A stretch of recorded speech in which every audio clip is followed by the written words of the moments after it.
भोले बाबा तोहरे दरस के खातिर हर सोमवारवा अइबैना।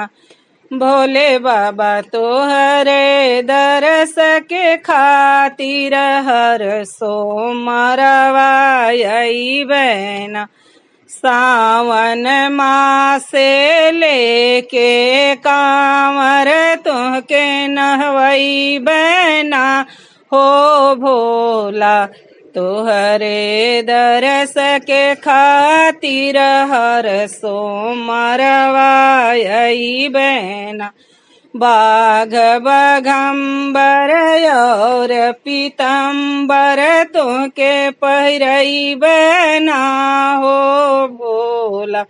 तोहरे दरस के खातिर हर सोमवारवा अइबैना।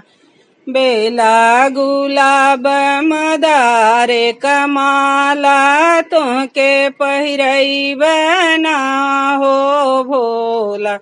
तोहरे दरस के खातिर हर सोमवारवा अइबैना।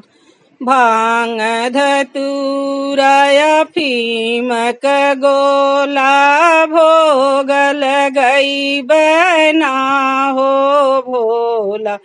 तोहरे दरस के खातिर हर सोमवारवा अइबैना।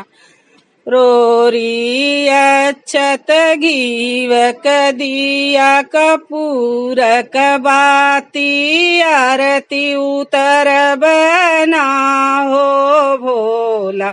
तोहरे दरस के खातिर हर सोमवारवा अइबैना।